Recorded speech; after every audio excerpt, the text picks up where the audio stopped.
Olá, estamos na aula de número 75 de Bereshit, né, da nossa série de Bereshit. Se Deus quiser, hoje a gente já consegue terminar a Parashá Vayetze, se Deus quiser.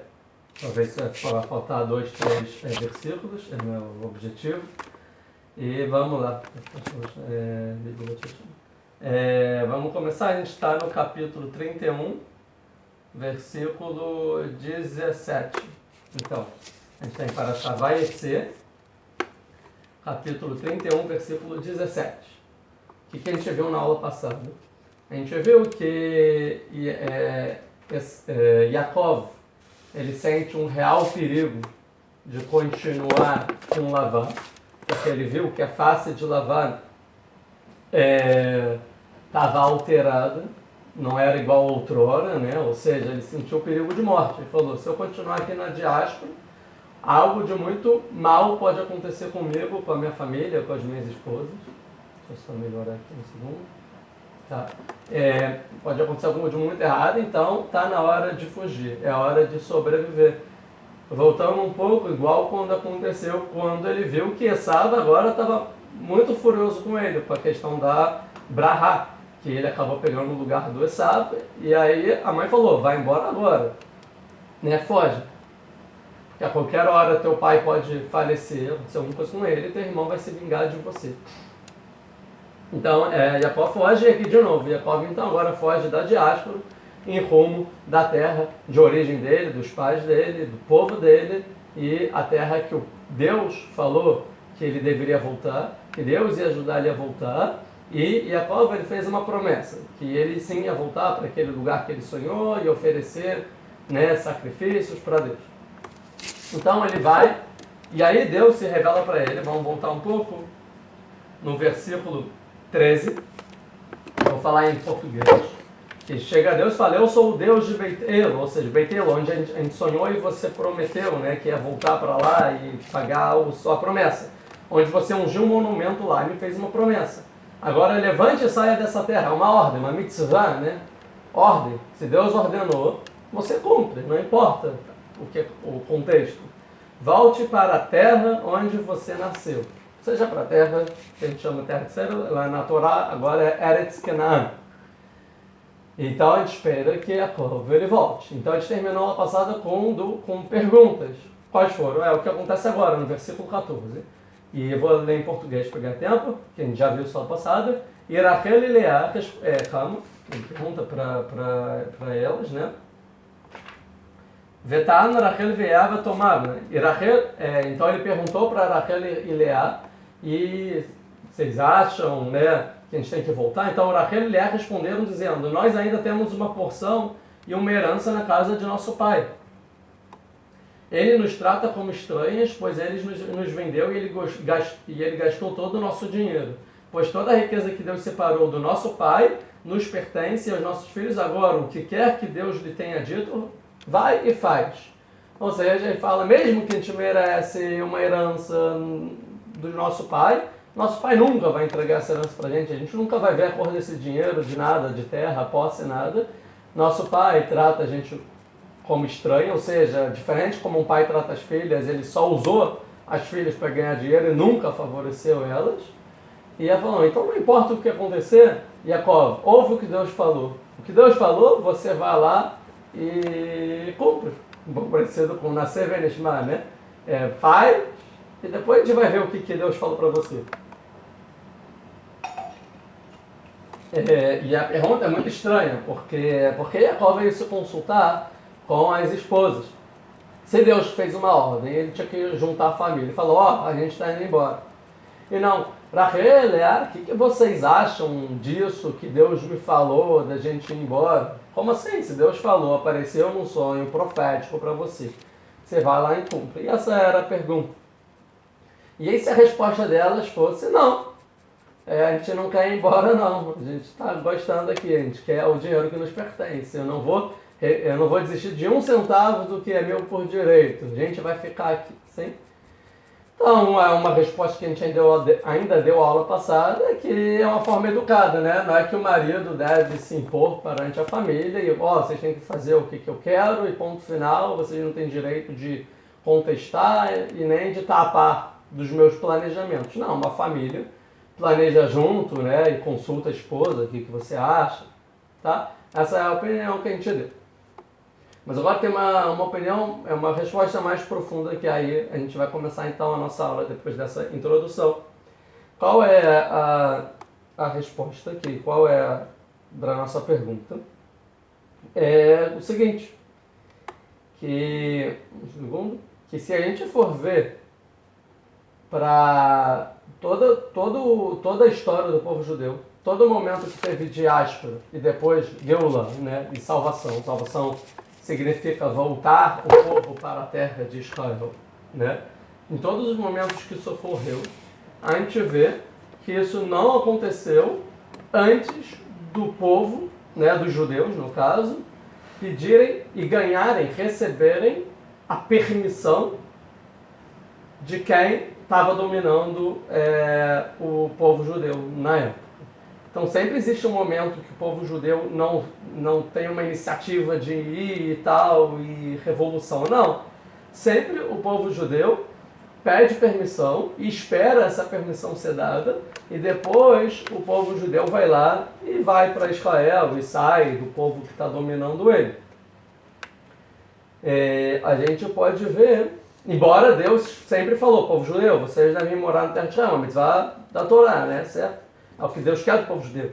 Então, porque o povo judeu sempre esperou essa permissão e nunca foi lá, se impôs, faz, sei lá, revolução, né? Uma guerra, não sei, e vai lá.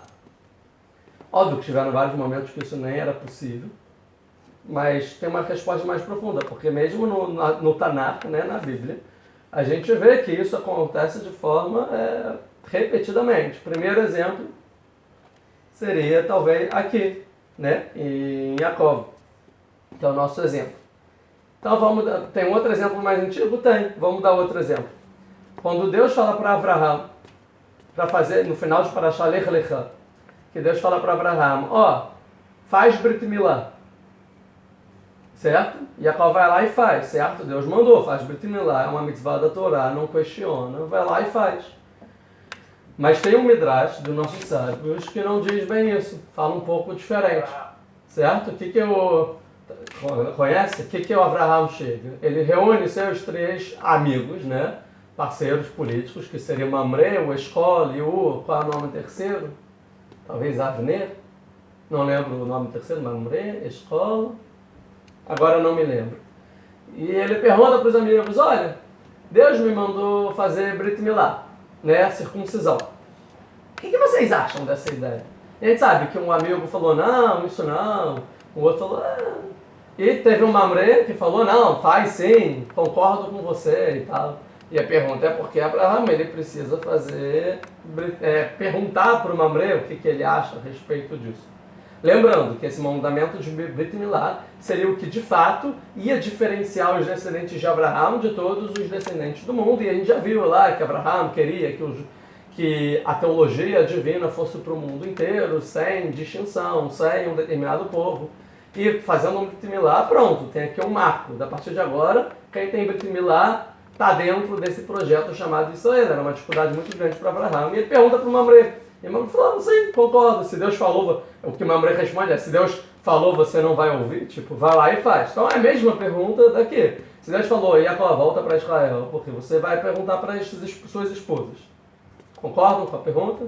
Esse é o primeiro exemplo. Segundo exemplo. Moshe Rabbeinu, Moisés. Moshe, ele faz um acordo com o Itró, quando ele casa com a filha de Itró, né? Qual é o nome da filha de Itró? Tzipora, né? E fala, olha, eu vou trabalhar para você e eu vou morar aqui. Ele aparece, aí tem aquela questão que ele vê a sarça ardente, e aí tem uma profecia, e Deus fala, vai para o Egito salvar o meu povo, o povo de Israel, certo? Que eu vou tirar eles. Fala com o faraó. O que Moshe faz depois da profecia? Ele vai para o Itró, português Jetró, né? E ele fala, Itró, você me concederia, né, a permissão de eu ir salvar meu povo, porque Deus veio falar comigo e pediu, só que eu tenho um acordo aqui com você. Você me concede? E Itró falou, vai, deixa. Então, se Deus pediu para que Moshe pede a permissão de Itró, tá? E 2, se Itró falasse, não, eu não concordo não, fica aqui. O que aconteceria então? Aqui é um exemplo mais forte do que o de Abraão, né? Na minha concepção. Tem um terceiro exemplo? Tem um terceiro exemplo. Faraó, Moshe, vai lá no Egito, salva o povo judeu, certo? Mas Deus dá 2 missões para o povo, pro Moshe. Primeira missão, vai lá e fala para o povo judeu que vocês vão ser salvos e vão sair da opressão e da terra do Egito e vão para a terra dos patriarcas. Eu vou ajudar vocês. Essa era a primeira missão, falar com os judeus. E uma questão de incentivar, dar um ânimo, um vigor para o povo judeu, uma esperança de conseguir. Mas tinha uma segunda missão. O que Deus fala para Moisés? Deus fala para Moisés o seguinte, e fala para o faraó para ele permitir que o seu povo saia do Egito. É uma missão política aqui. Então tem 2 missões, porque pode ser que o povo judeu fale, não, a gente não vai sair não. Aí não vai sair. Ou pode ser que o judeu fale, sim, vamos sair. Mas pode ser que o faraó fale, não, eu não deixo o povo sair. E aí o povo não vai sair? Certo? E é isso que acontece, é essa opção. O povo acredita, sim, quer sair. Só que o faraó, o que ele fala? Não vou deixar sair. Não tem essa. Vocês vão ficar aqui. E aí, o que Deus faz? Deus fala, tá bom, eu tenho meus jeitos. E a mesma pergunta aqui do Itró. O Itró, se falasse não, o que ia acontecer? Deus tem o jeito dele de convencer Itró, se ele não quisesse, a deixar Moshe e salvar o povo. Ou Deus ia convencer de algum modo Itró, convencer, substituir por força, que é como Deus, bem ou mal, força Faraó a permitir, Ou então Deus talvez escolheu outra pessoa. Já que Moisés não está no jogo, vamos chamar outra pessoa aí para salvar. Pode ser também um outro caminho. Mesma coisa que ele fala. O povo está subjugado pelo faraó. O faraó fala, não, eu não deixo. E toda a história do Egito, das 10 pragas, toda a história de Pêssar que a gente conhece, só se dá porque o enredo foi por esse caminho. Como Deus mostrou os seus milagres no Egito para que Faraó falasse sim. Toda a história da saída dos judeus do Egito, todo o milagre, toda a grandiosidade, não foi o fato de Deus tirar o povo judeu do Egito. Isso é o secundário da história. O principal é como Deus convenceu o Faraó a falar sim. Deus faz milagres contra a natureza, 10 pragas, só para convencer uma pessoa, o inimigo do povo judeu, o faraó, a falar sim, eu deixo. E se a gente for ver por essa perspectiva, que é a perspectiva da Torá, pra que tudo isso, sabe? Porque Deus não fala, tudo bem, morre faraó, tudo bem, não importa, faraó vai ficar doente, vai, povo judeu, sai do Egito. Não, mas Deus não quer tirar o povo judeu do Egito, e não tira o povo judeu do Egito, até que o faraó permita. O faraó falou, eu deixo, eu quero. Aí fala para Bechalach, aí Bechalach parou. Aí Faraó, ele enviou o povo, aí o povo sai do Egito. Tá? O povo só sai do Egito quando o Faraó deixa. Mesma coisa, depois que o primeiro templo é destruído, o povo fica 70 anos na Babilônia. Quando volta, como que o povo volta?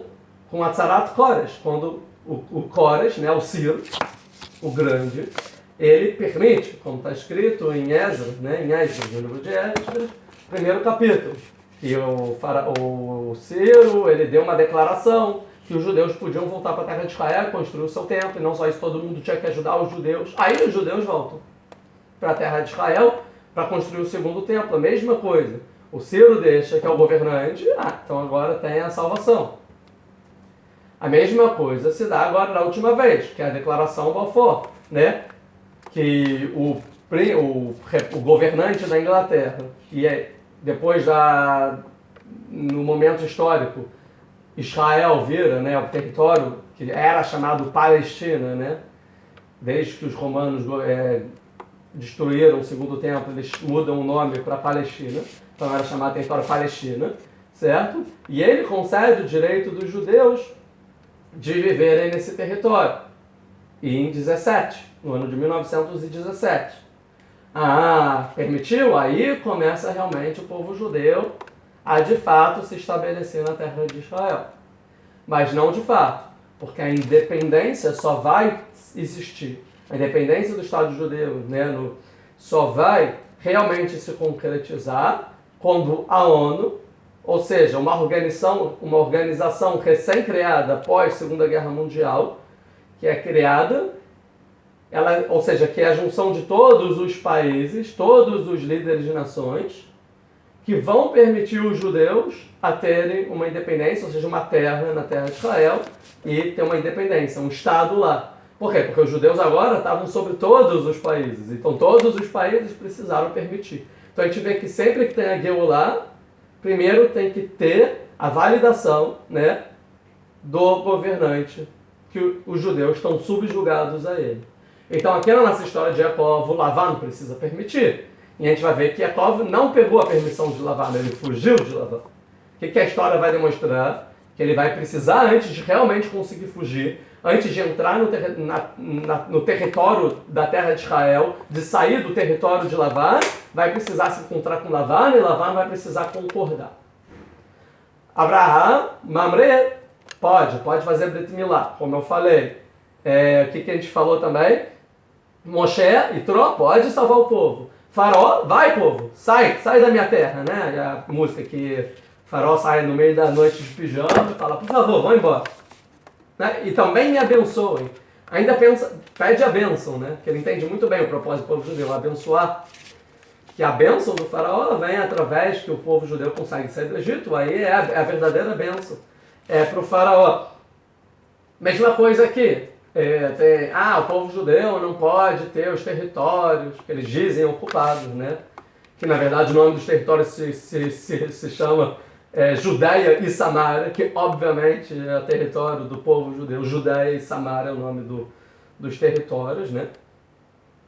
Mesma coisa, não pode construir, isso é um empecilho para a paz, isso é o maior mal do mundo, é o que traz as guerras para o mundo. Tem toda uma narrativa construída ao redor disso, né? Chamando de territórios ocupados e tal, não sei o que lá. E aí o que acontece? Talvez é isso, o Trump precisa falar, não, pode construir. Que o Trump agora talvez é o principal governante global, né? Do maior império da época. Que é o acordo aí do século, né? Que está em discussão. Aí o Trump vai permitir, aí agora vai começar os assentamentos, o povo judeu morar na sua terra ainda de um território que ainda não é tão... As pessoas não entendem como legítimo. Então a gente vê como Deus ele vai fazendo que no final a história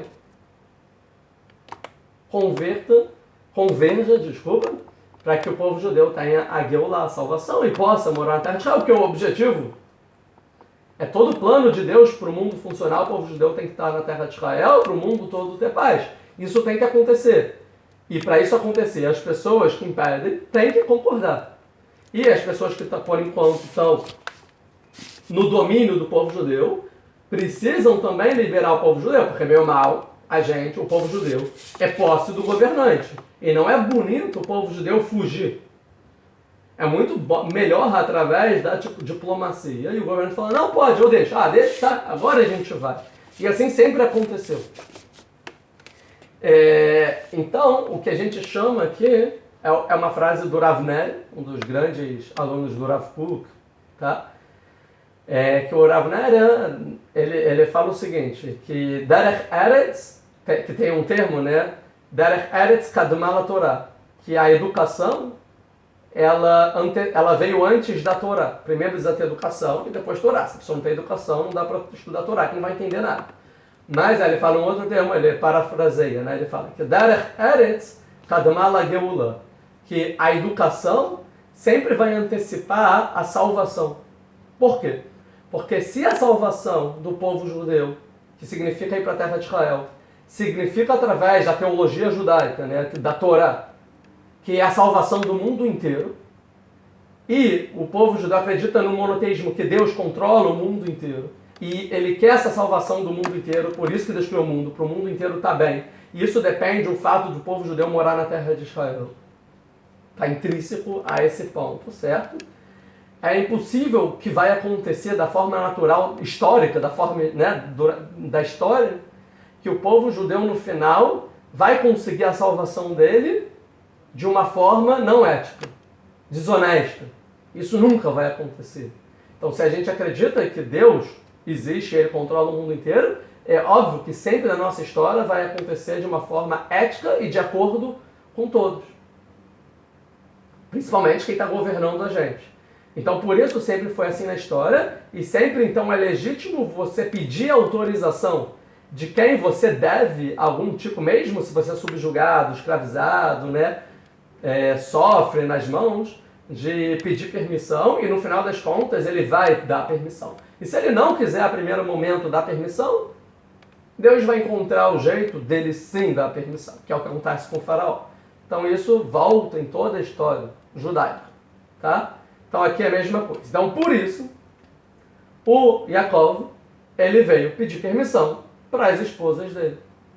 Porque ele se comprometeu em casar com elas e trabalhar para Lavan e dar sustento para elas. E ele não pode fazer o que Deus pediu para ele se não tem derech eretz, se não é uma forma educada, ética, honesta, íntegra, que é a qualidade de Yaakov. E a principal questão de qualidade, eu esqueci. Não sei se o som tá bom aqui, esqueci de colocar. Depois a gente verifica. E um segundo, de qualidade, onde eu estava, de uma forma ética. E Yaakov entende muito bem, ele pede para as esposas, pode falar, é claro que sim, tá bom? Mas ele ainda não pede para Lavan. Mas depois Lavan vai deixar também, e Deus vai dar o jeito de Lavan deixar. Tá? Então, assim funciona, talvez sempre a história vai funcionar desse jeito. Bem, é feliz aquele que permite, sem Deus precisar forçar ele a permitir, e ele colabora e é lembrado para o bem. Por exemplo, Itró, né? O sogro de Moshe, que recebe o nome de uma paraxá na Torá, na entrega da Torá, né? Bem, é isso. Ou seja, a ética e a Torá e a história caminham juntos. Daqui a gente vai ver um valor do judaísmo, certo?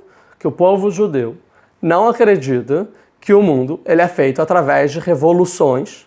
Você vai mudar o mundo através de revoluções não pacíficas. O povo judeu, de forma geral, não segue por esse caminho. Ah, tem preconceito, então vamos sair fazendo uma confusão, destruindo tudo e matando o policial, não sei o que lá, por um valor digno. Alguém quer falar uma coisa? Não, o povo judeu não segue esse caminho. Não é o caminho do povo judeu. Em toda a história, por mais difícil que foi, o povo judeu seguiu as ordens do governo e fez diplomacia, fez um lobby para conseguir autorização e aí sim aumentar um nível no processo de salvação do mundo, porque, bem ou mal, a gente não acredita que a salvação vem através da destruição e de você abnegar os valores básicos da humanidade, de valores éticos, certo? E essa questão. Então, é isso. Então, de forma geral, tá? Tem casos que sim devem se fazer revoluções até o fim das coisas. Sim, tem casos específicos. Um exemplo, por exemplo, a Revolução do Gueto de Varsóvia, que é óbvio, estava no meio do Holocausto, estavam matando os judeus, é uma questão de sobrevivência, né? Não é uma questão aqui, talvez, de você melhorar, é questão de sobrevivência mesmo, né? Então, é um exemplo, talvez, que foge, talvez, à exceção. Vamos continuar, então, aqui. 17. Agora a gente vai ver aqui do versículo do Passuca 17 até o Passuca 22, tá? Vão ser psukim muito importantes para a história judaica. Então vamos ler eles. Vayakom Yaakov. Então é que as mulheres permitiram. Então agora, de fato, o Yaakov está fazendo a malinha dele para aliar, né? Para aliar significa o judeu ir para a terra de Israel e ir com a família. E agora eles realmente vão para a terra de Israel. Só mais um exemplo, tá? Só mais um exemplo que eu queria dar que eu esqueci, que é importante, não estava anotado aqui, mas é importante. Que é o caso, por exemplo, hoje em dia, que muito judeu passa que na diáspora que vai fazer aliar, passa por esse conflito. Qual é? Que, por um lado, tem uma mitzvah de você fazer aliar e ir para a terra de Israel. E você entende que isso é o certo e isso deve ser feito. Por outro lado, às vezes, a situação que você está na diáspora não permite Que situação é essa que eu estou dizendo? Por exemplo, se a esposa não está de acordo, ou o marido não está de acordo, né? Um quer, mas o outro não quer. Ou tem o fator dos filhos, ou tem o fator dos pais, né? É um jovem que está na casa dos pais, mas fala, enquanto você estiver aqui, você não vai para a terra de Israel. Eu não deixo, eu não quero, a família vai se afastar. E aí? Mas Deus mandou ir para a terra de Israel. Mas, por outro lado, tem parte dos familiares que vão dizer, não quero que você vá. Então, o que é o certo a se fazer aqui? Não importa se Deus mandou eu vou e não importa, vamos perder o laço familiar, aconteça que eu não tenha mais que olhar para a tua cara. Deus mandou, eu vou fazer o que Deus mandou. É assim que se resolve? Não, não é assim que se resolve. Tem que ir de forma pacífica, porque tem até o mandamento, respeite o pai e a mãe, e tem que honrar a esposa, né? E tem uma questão de educação dos filhos, que é o principal do judaísmo. Então, não, é tudo de uma forma pacífica e ética e dialógica, tá? Se ainda não deixou e tem algum entrave, você trabalha nisso. E se você mostrar que realmente é muito importante, no final você vai. Isso pode demorar algum tempo, e esse tempo às vezes é difícil, sim. Mas é a conduta, na minha opinião, adequada a ser feita. Ou seja, rupturas assim, drásticas, nunca foi o caminho da Torá e não é o caminho, eu acho, que a Torá mostra pra gente. É sempre um processo gradativo, porque para o mundo melhorar é um processo educacional. E tudo que envolve educação é de pouco em pouco.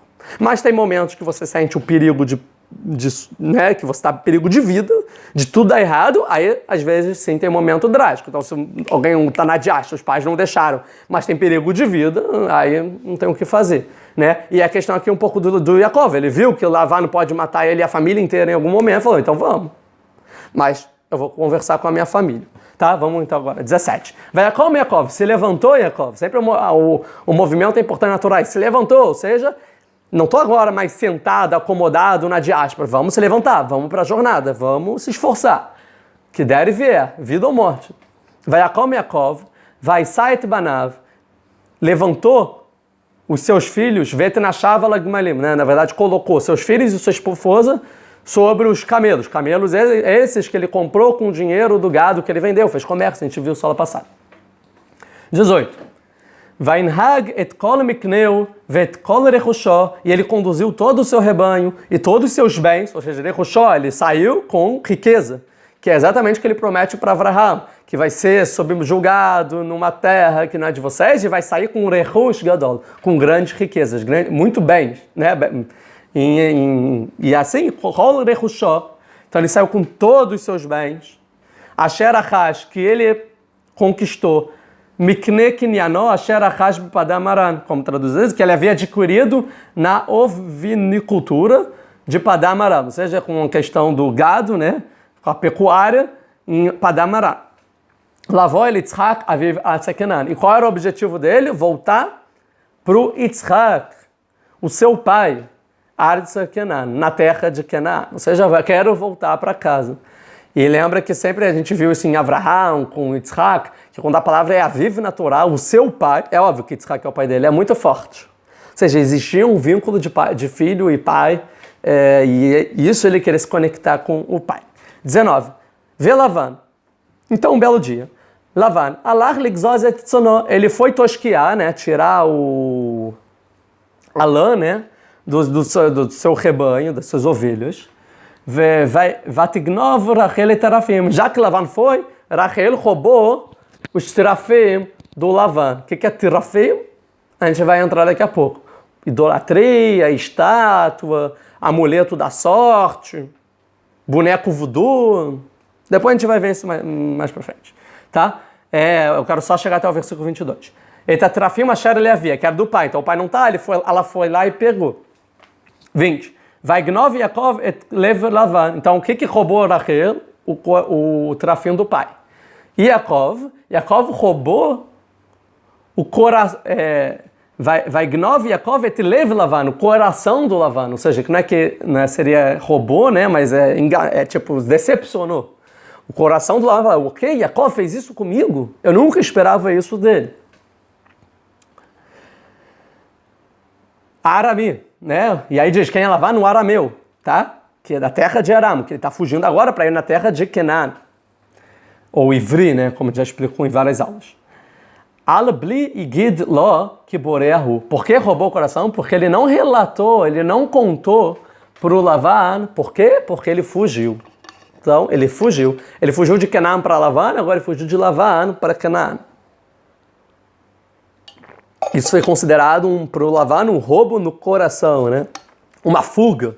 O quê? Minhas filhas, meus netos estão fugindo de mim sem falar nada. E roubaram a coisa mais querida para mim, o meu item mais querido. 21. Vai vrahu vechol asher lo. E fugiu ele e tudo que tinha ele. Agora, o povo judeu está se desprendendo da diáspora, se desconectando com a diáspora e indo em terra para Israel. E quando começa a ir para a terra de Israel, como se fosse que já está quase na terra de Israel, né? Vai vrahu vechol asher lo vayakom. Vayavor et anahar. E se levantou e eles ultrapassaram o rio. Vayasem et panav har Gilad. E eles olharam o monte chamado Gilad. Que rio é esse? Alguém sabe? Qual é o rio que eles passaram? Alguém quer opinar? Não? Então vou falar. O rio Eufrates, tá? O rio Perat, em português. Por que, em hebraico, desculpa. Por que o rio Eufrates é importante? Porque o rio Eufrates é justamente a fronteira entre a terra de Aram e a terra de Israel, certo? Quando Deus promete para Abraham que no futuro ia dar a terra de Israel para os descendentes de Abraham, fala que a terra ia ser até o Nahar Perat, o limite norte da terra de Israel é o rio Eufrates.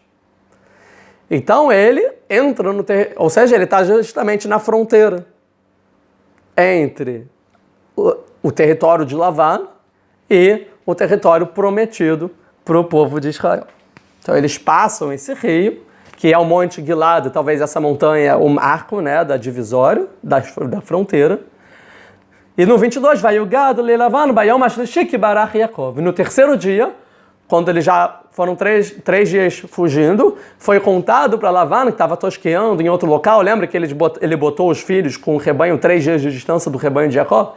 Aí contaram, vieram pessoas e falaram, o Jacó fugiu.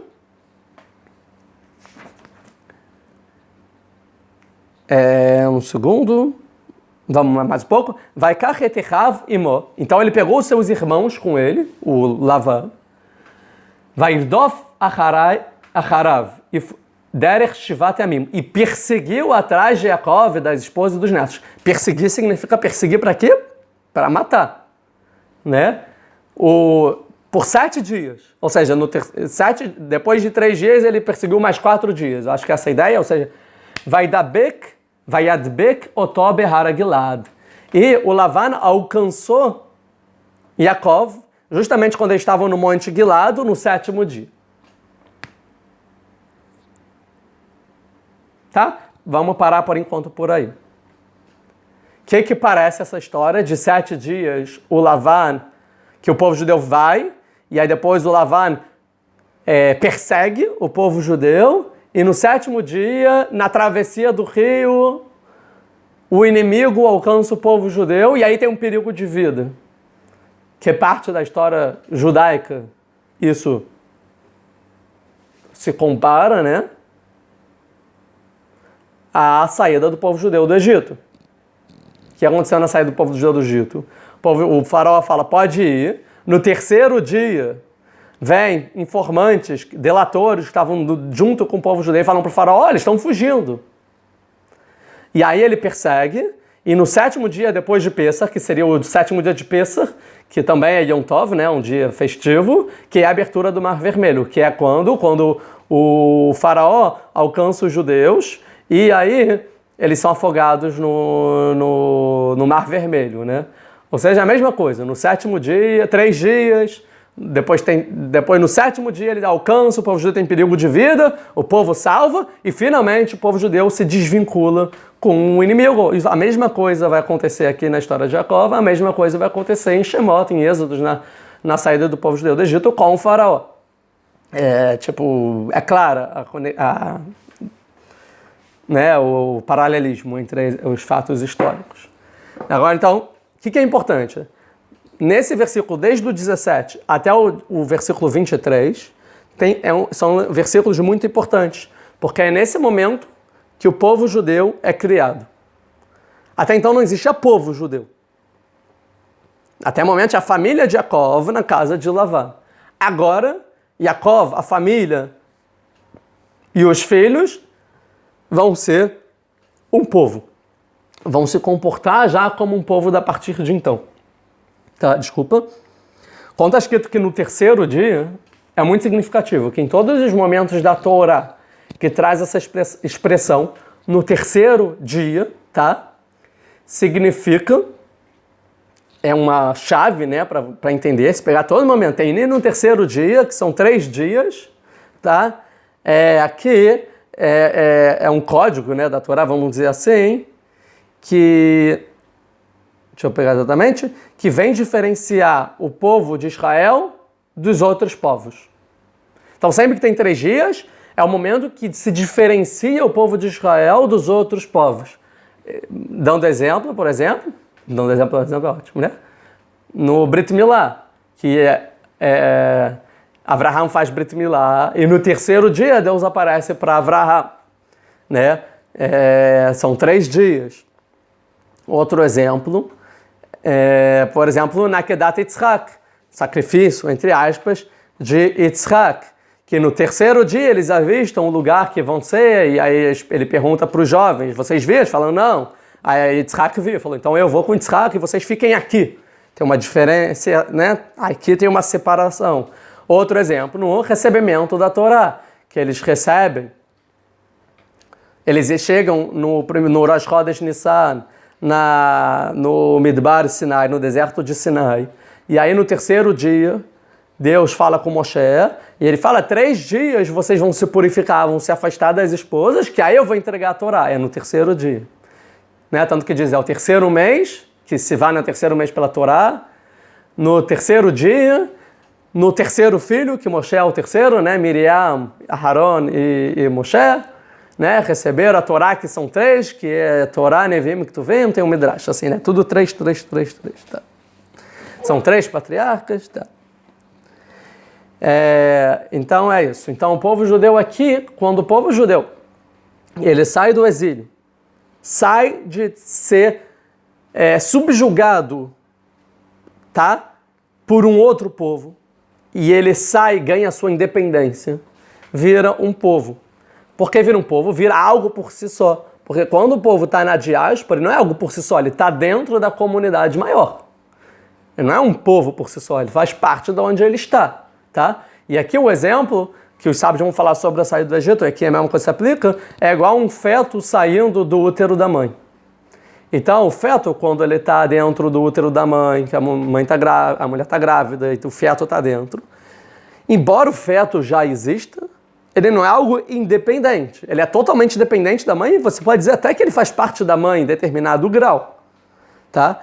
Mas quando sai do útero, ou seja, saiu dos limites, corta o cordão umbilical, agora é uma pessoa, ele é independente. Mesma coisa do povo judeu, quando o faraó falou, pode ir embora, e ele sai, agora existe o povo judeu, não é mais uma comunidade dentre os egípcios. Mesma coisa em Jacó, quando ele sai de Lavã, agora é independente, agora é um feto que nasceu, né? Foi para a vida. E aqui o povo judeu, o povo de Israel, talvez, que ainda não recebeu o nome de Israel, nasce nesse momento, nesses versículos aqui que eu trouxe. Então vamos ver algumas coisas desses versículos interessantes. A gente viu o 20, vamos voltar um pouco. 22, que foi contado para Lavã, tudo bem. Um segundo, deixa eu ver se falei que é o rio Eufrates. 23, vai Kachetechav, que Lavã pegou os seus irmãos para perseguir Jacó. Quem são esses irmãos? Tá? Tem essa pergunta. O Rashi, ele vai responder, o que o Rashi responde? Seus parentes, que são os parentes, que na Torá, irmão também é chamado de parente, como, por exemplo, Abraham fala que Ló nós somos irmãos, não são irmãos, são parentes. Então, seus parentes, ou seja, tinham parentes que no caso também são da família do pai de Abraham, né, de Nahor, então parentes. Então pegou seus parentes, porque é uma explicação, tá? O